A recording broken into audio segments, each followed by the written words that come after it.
de todos. A minha direita, Natália Almori, vice-presidente da APAMEC, e a Marília Loura, da secretária-geral da APAMEC. Eu gostaria, antes de a gente iniciar, a gente convidar a nossa palestrante. Eu vou falar uma coisa bem curtinha, porque o que é interessante é falar sobre a palestra. Natália, eu gostaria que você falasse alguma coisa.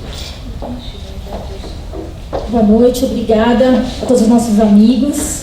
Esse tema realmente está sendo muito interessante até para nós que estamos realizando esse evento, porque a doutora Sandra foi indicada pela Zuleika Margutti.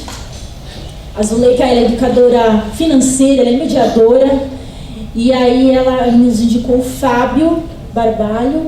Tá aqui. Ele é educador financeiro, coach, palestrante. Duas pessoas incríveis. A doutora Sandra nós estamos conhecendo hoje. Já vi ontem ela na live que o Fábio produziu. Ele está com um desafio, 30 dias. E está sendo bem interessante. Quem quiser entrar, dá tempo, Fábio? Dá tempo. Dá tempo de entrar. Lá na APAMEC vocês conseguem ver esse link. Ele fez um desafio de 30 dias. Não é, Fábio? Sim. E ele vai nos ensinando através de educação financeira, o autoconhecimento, porque tem muita coisa envolvida, energias, não é? Energias envolvidas, então a gente aprende a parte financeira de maneira muito gostosa. Então a gente teve esse privilégio de conhecer duas pessoas incríveis. Agradeço também o deputado que nos concedeu esse espaço, o deputado Carlos Janazzi. E lembrando que esse mês é o dia do mediador, dia 23 de setembro. A nossa gestão vai fazer um ano semana que vem, então está sendo um momento bem especial para nós. Marília. Boa noite a todos. Estou muito contente de estar todo mundo aqui, porque esse assunto é um assunto muito interessante. A doutora Sandra é uma pessoa espetacular, vi muitos trabalhos dela e estamos tendo o privilégio de estar com ela aqui hoje, né? E a Zuleika que nos trouxe, ela faz parte da nossa associação e a gente está muito contente com isso. O Fábio, né? O trabalho todo de apoio que ele nos deu.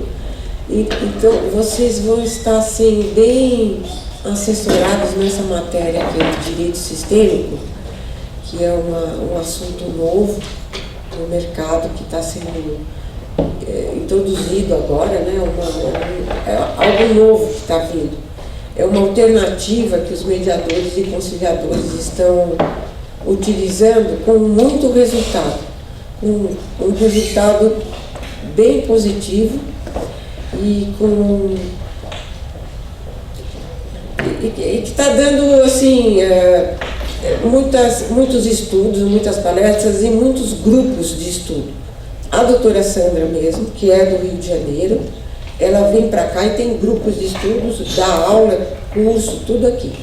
E, então eu estou muito contente de vocês estarem aqui, porque nós vamos estar aprendendo muita coisa, principalmente com ela. Tá, muito obrigada. E antes de dar a palavra para a doutora Sandra, eu gostaria de falar em nome da APAMEC o seguinte. Semana que vem, dia 23 de setembro, é o nosso dia, é o dia do mediador e conciliador aqui no estado de São Paulo. E infelizmente, eu digo o seguinte: nós estamos fazendo diferença no judiciário de São Paulo e do Brasil. Então, sem conciliador e mediador, olha, nossa justiça seria péssima. Aliás, não é grande coisa, embora seja a mais cara do mundo, né? Fique bem claro. Então, dia 23 é o nosso dia, né? E comemorando, né? Uma da comemoração é a palestra da doutora Sandra. Vamos tentar abrir, né, doutor? No fim da palestra, para perguntas, né? E eu acho que, acho que é isso, por enquanto é isso aqui. Vamos começar? Obrigada. Gente, eu não consigo ficar sentada, vocês me desculpem. Alô? Opa! Então vou falar em pé, porque eu sou assim. Então, o que a gente vai falar hoje? sobre a constelação sistêmica aplicada ao direito. E por que eu estou falando de constelação sistêmica? E da onde vem a constelação sistêmica? Bert Hellinger cria, enuncia a constelação há uns 30 anos atrás, chegou no Brasil uns 23 anos atrás, e é uma nova forma de ver. Depois da constelação sistêmica, há coisa de uns 5 ou 6 anos atrás, começaram a haver outros tipos de constelação. Constelações estruturais, constelações fluviais, constelações xamânicas, vários tipos de constelação. O que elas têm em comum? É essa visão sistêmica, onde eu olho para o meu cliente e logo a seguir eu olho um pouco mais além. Eu olho para o sistema dele. Talvez seja o sistema familiar, talvez seja o sistema organizacional, talvez seja o sistema educacional. Depende da problemática que ele nos traz. E Sam Stork, que é um juiz, após ter feito o curso de constelação, ele levou para o judiciário a constelação. Ele é juiz de direito de família e começou a aplicar, e depois disso as coisas começaram a aparecer mais e mais dentro do direito, a ponto das pessoas chamarem de direito sistêmico. O que é um pleonasmo, né? Porque o direito por si só já é sistêmico, né? A gente está aqui numa assembleia que é um sistema, né? Toda a parte do direito, quando a gente vai estudar, né, todos aqueles processos, é tudo sistêmico, né? O que difere é aplicar esta visão que o Hellinger traz, mesmo nessas outras formas de constelação, que depois, quando eu abrir para perguntas, vocês vão poder perguntar. Eu fiz uma apresentação breve para dar uma visão geral e a gente vai conversar aqui sobre isso, ok? Então, o que é a constelação? Quem aqui já viu uma constelação? Ok, metade já viu. Algumas pessoas não viram, então eu vou descrever aqui os 6 passos de uma constelação. A primeira... Eita! Vamos voltar, porque ele não está abrindo... Ai, não acredito. Ele não está abrindo os itens. Vê lá, Fábio. Aqui não está abrindo. Então, o primeiro passo de uma constelação qual é? É a gente escolher o tema. Uma vez que o tema, o problema foi definido, a gente vai montar esse sistema. De que forma nós vamos montar esse sistema? Quando eu estou com um grupo, pode ser com pessoas representando a pessoa em questão e o problema em questão. Eu gosto de trabalhar com pouquíssimas pessoas. Agora, depois que a gente escolheu os representantes, vamos falar que eu estou num escritório de advocacia, num escritório de conciliação ou de mediação, eu e o meu cliente. Eu posso usar âncoras no solo, eu posso usar post-it, eu posso usar bonecos, que é o mais comum, para representar tanto a pessoa quanto a problemática. Depois que eu escolhi, eu vou montar esse campo. Eu vou colocar a pessoa e logo em seguida eu vou botar as questões. E aí eu vou fazer uma leitura desse campo. Lendo esse campo, eu vou poder entender melhor o que está por trás da queixa que aquela pessoa me trouxe. E uma vez que eu entendi aquela queixa, começa o processo de solução. E aí a solução vem através das técnicas que a gente aprendeu e, por fim, a gente faz um encerramento, a gente fecha aquilo ali. Isso é uma constelação. Ah, mas eu como mediador, eu como conciliador, eu vou fazer todo esse processo? Não necessariamente. A primeira coisa que eu preciso ter é uma visão sistêmica, é não olhar para o problema daquela pessoa, é não olhar para aquilo como se aquilo fosse a verdade. Aquilo é a verdade da pessoa e não necessariamente a verdade. Então é muito interessante quando você trabalha com um casal, que eu peço, e o casal está presente, né? Às vezes só está uma das pessoas do casal. Eu peço que a pessoa se coloque e depois coloque o parceiro. E depois eu peço que o parceiro o coloque e depois coloque a pessoa. E você vai ver figuras completamente diferentes. De repente eu me coloco olhando para o parceiro e o parceiro me coloca de costas para ele. Quem está falando a verdade? Ambos. É o mesmo sistema, mas a visão é diferente de um para o outro. E quando eu me coloco e depois eu coloco o parceiro, onde é que eu estou? Na minha vida, no meu sistema. E ele entrou. Então eu estou olhando o que aquela pessoa sente. Quando ele entra na minha vida, o que muda? E quando ele coloca ele próprio e depois me coloca entrando no sistema, ele está onde? Dentro do sistema dele, tranquilo. E como é que eu altero o sistema dele quando eu entro? De que forma ele me percebe? Então, só por aí, um conciliador, um mediador, já vai ter muito material para entender o que está acontecendo naquele casal.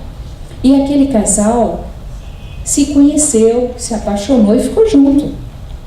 E depois é que vieram os filhos. Então os filhos são colocados depois que eu já vi esses dois movimentos, o dela no sistema dele e o dele no sistema dela. Percebe a riqueza que você tem de material para fazer uma conciliação e uma mediação com uma dinâmica muito simples, que você não precisa fazer um curso de constelação, se fizer tanto melhor. Mas você, com algumas técnicas constelativas, você pode fazer muita diferença na tua maneira de pensar e na maneira do cliente entender aquilo que está acontecendo. E depois vem os filhos. Como ele coloca aquela criança, como ela coloca aquela criança. Eu sempre faço essa dobradinha para ver como é que as coisas estão. Tem outras formas de fazer isso? Claro, tem um monte de formas de fazer isso. Muitas formas de fazer isso.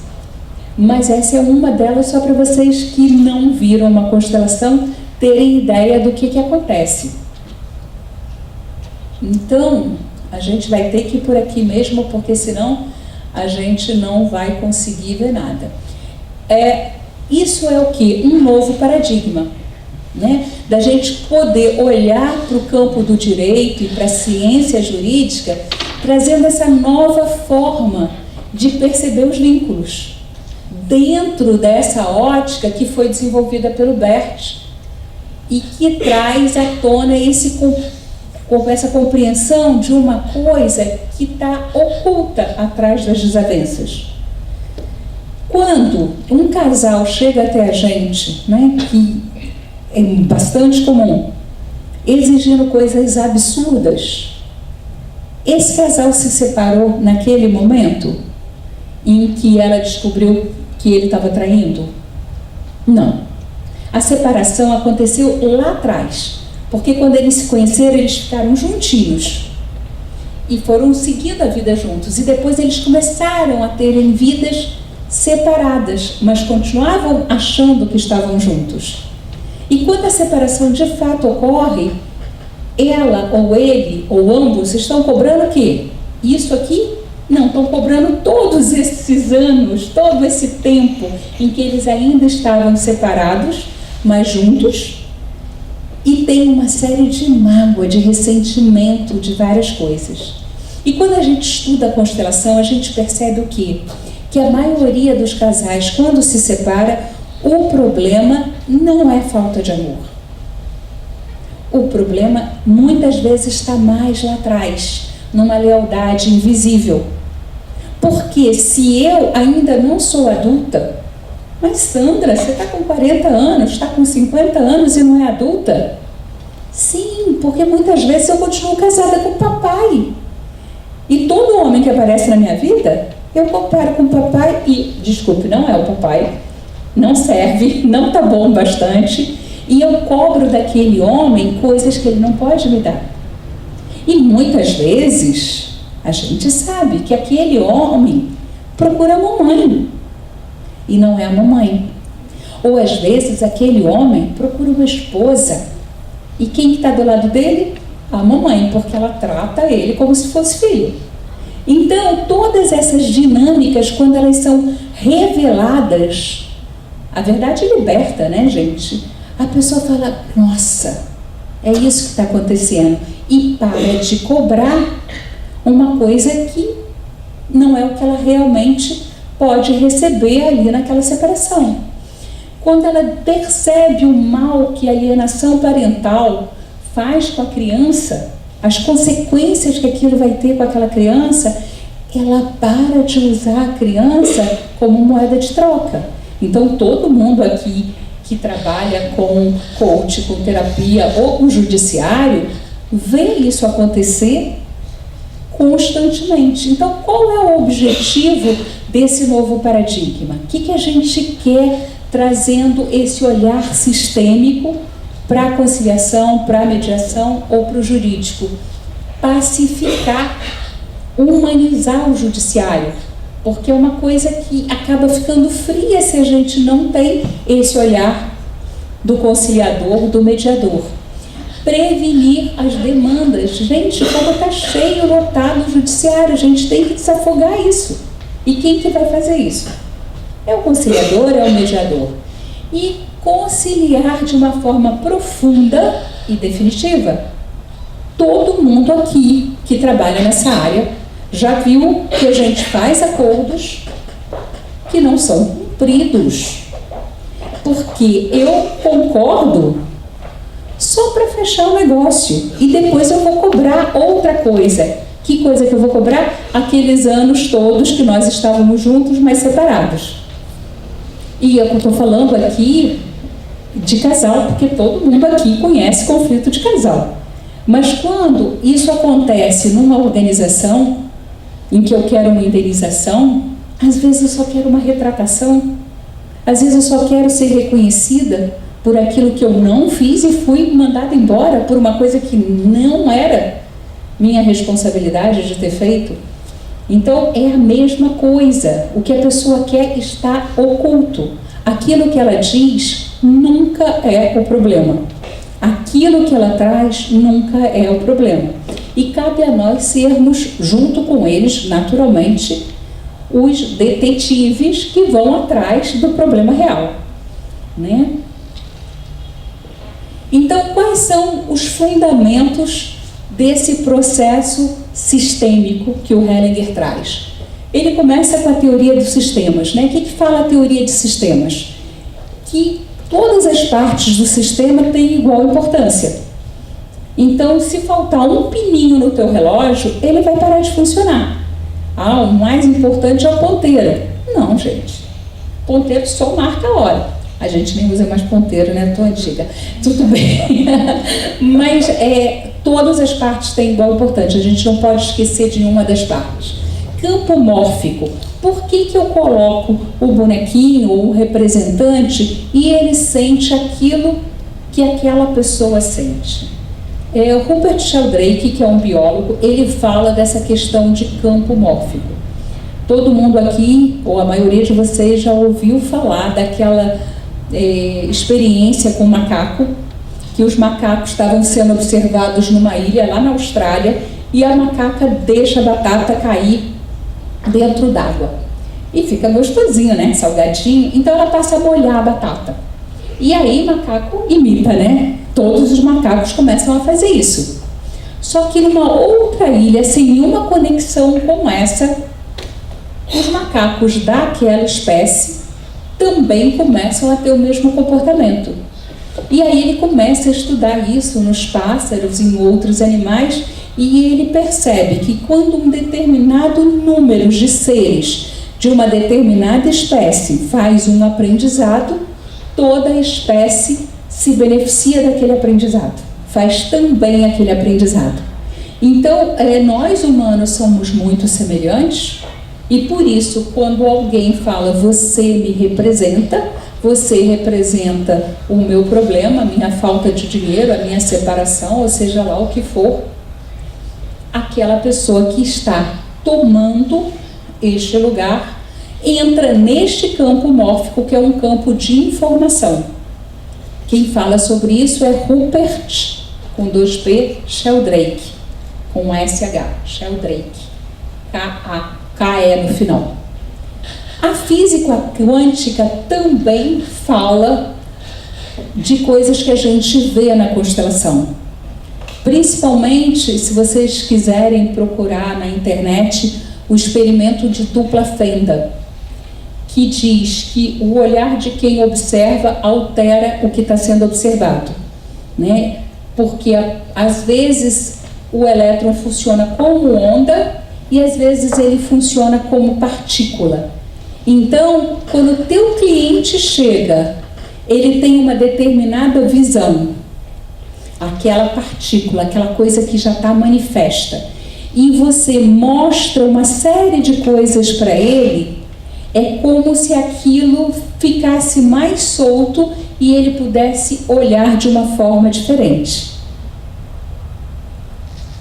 Terapia familiar sistêmica, a gente já vai falar no próximo slide. Hipnose ericksoniana, e da hipnose ericksoniana nasce a PNL. A PNL é uma condensação, é um estudo feito em cima da hipnose ericksoniana, que é uma forma de você conversar com uma certa indução para que a pessoa saia do mental e possa estar mais flexível dentro daquelas crenças limitadoras.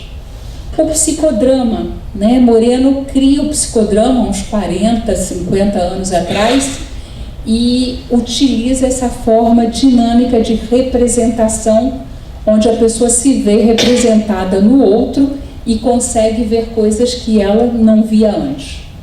O próprio coach sistêmico, né? Um mediador que tem as ferramentas de coach, que são aquelas perguntas super poderosas que faz a sua mente transcender aquilo que você pensa e encontrar respostas que você já tem, mas que você, por não fazer a pergunta correta, você não acessa.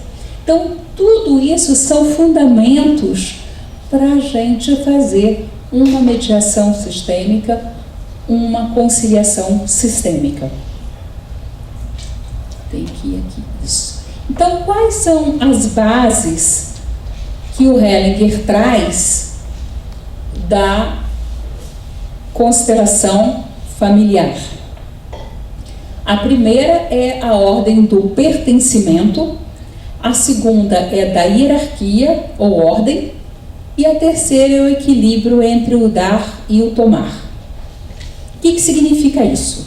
A primeira lei diz que todos têm o direito de pertencer, que ninguém pode ser excluído. Então, por exemplo, se vocês quiserem, todo mundo está aqui e se inscreveu, né? A gente manda esse slide para vocês, tá? Não tem problema nenhum, eu mando os slides. Fábio, a gente pode fazer isso, né? Já mandar para todo mundo os slides, né? Que aí vocês podem ter acesso a essa informação sem precisar ficar copiando. O que acontece? Se eu excluo o meu marido, eu falo mal do meu marido, aquele teu pai, aquele sem vergonha, aquele isso, aquele aquilo, o que vai acontecer com essa criança? Ela vai ficar do meu lado ou ao lado do pai? O que vocês acham? Ao lado do pai. Não tem outra opção. Ela fica do lado, conscientemente, ela fica do lado do mais forte, daquele que pode protegê-la. Mas, afetivamente, ela fica na defesa de quem foi excluído. Por quê? Porque existe uma consciência familiar, uma consciência ainda maior do que a minha consciência pessoal, né? O Freud dizia o quê? Que eu só uso 10% do meu cérebro. Não é porque eu só uso 10% do meu cérebro, não. Eu uso todos os meus neurônios, eu uso 100% do meu cérebro, mas eu só tenho consciência de 10%. Todo o resto está subconsciente. E a maior parte das atitudes que eu tomo na vida, elas vêm da onde? Do meu subconsciente e não da minha consciência. Eu, teoricamente, não faria isso, mas eu acabo fazendo, eu não tenho essa escolha. Aí, logo depois do Freud, surge o Jung, que era discípulo do Freud, e ele fala, peraí, não é só isso não, tem um inconsciente coletivo, arquetípico, em todas as civilizações, em todas as épocas, existem histórias que se repetem, histórias muito antigas que se repetem, é como se fosse uma forma. A gente vê isso nos contos de fada, a gente vê isso na mitologia. Então, este inconsciente, ele também age, não é só um inconsciente individual, tem algo ainda maior do que aquilo que eu, Sandra, vivi, aquilo que toda a humanidade viveu. Haja visto aí o campo mórfico, né?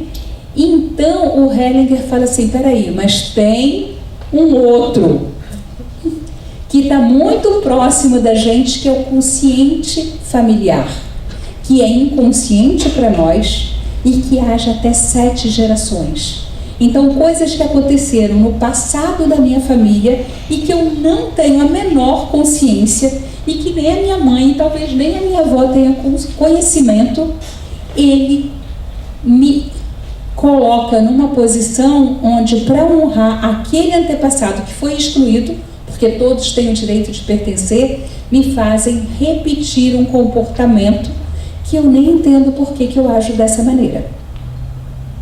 E isso é a lei do pertencimento. Fui dar essa volta toda para vocês entenderem que isso é muito forte e que isso não é visto a olho nu. Se eu perguntar para a pessoa, mesmo que eu use perguntas super poderosas, ela não tem a resposta, porque está no inconsciente, e eu só vou ter acesso a esse inconsciente com técnicas sistêmicas, não necessariamente a constelação, mas eu posso usar outras ferramentas sistêmicas, ok? A segunda lei é a hierarquia, é a ordem. Então, o que ele enuncia?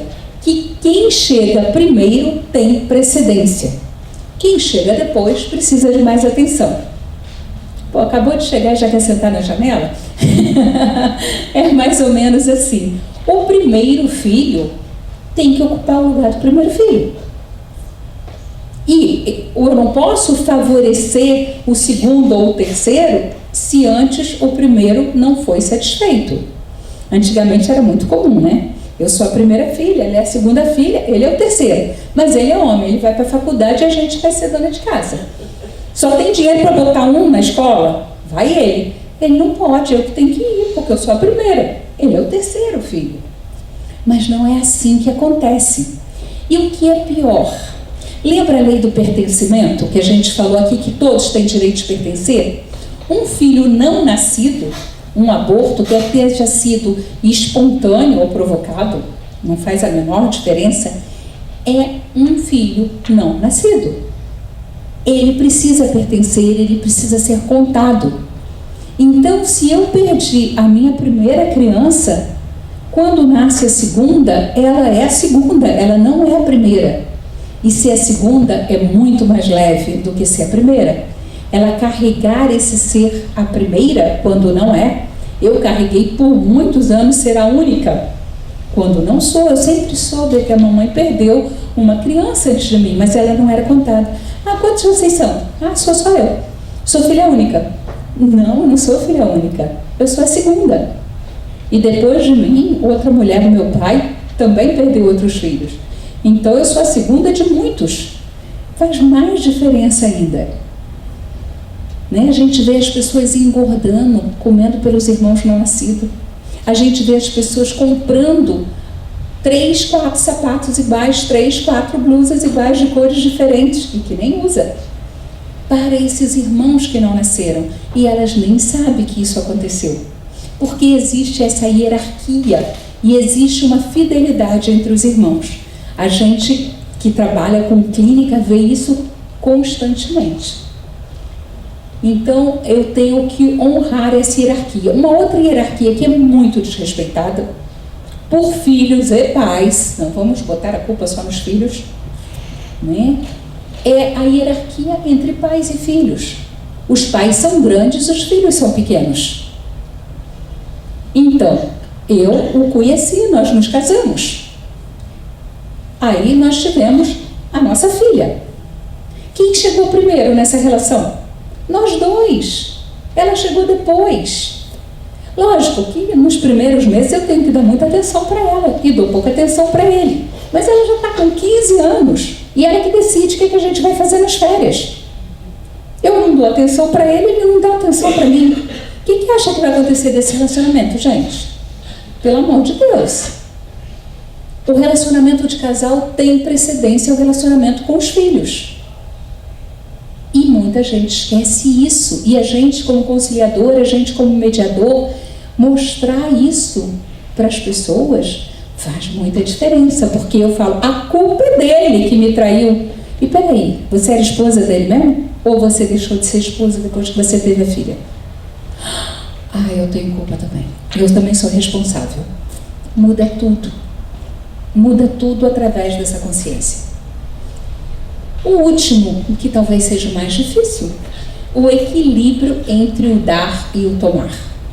Porque isso é sutil, né? Se eu for falar do equilíbrio entre o dar e tomar em termos de dinheiro, é mais fácil, né? Porque são cifras. Mas em termos de carinho, de presença, de amor, faz muita diferença. E como é que é esse equilíbrio? Eu o conheci, né? Tivemos um papo ótimo, e no dia seguinte eu telefono, adorei falar com você. E ele não me responde. Aí eu passo um WhatsApp.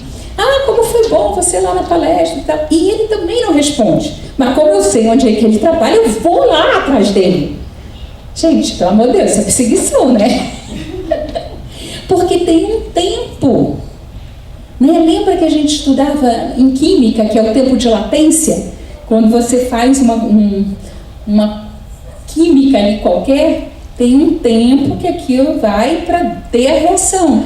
Então eu dou e eu espero o outro receber e me dar de volta. E quando ele me dá de volta, eu posso voltar a dar alguma coisa. E isso é o tempo de cada um. Se não houver isso, o que acontece? Eu dou, e o outro sai correndo. A gente vê isso. Aquela mulher que parou a vida dela, pagou a faculdade do marido, e quando o marido se formou, deu-lhe um pé na bunda. Porque quem é que paga a faculdade de alguém? É a mamãe, gente. Ele quer a mamãe ou ele quer a esposa? Ele casou com quem? E ela está fazendo o papel de mamãe e depois reclama.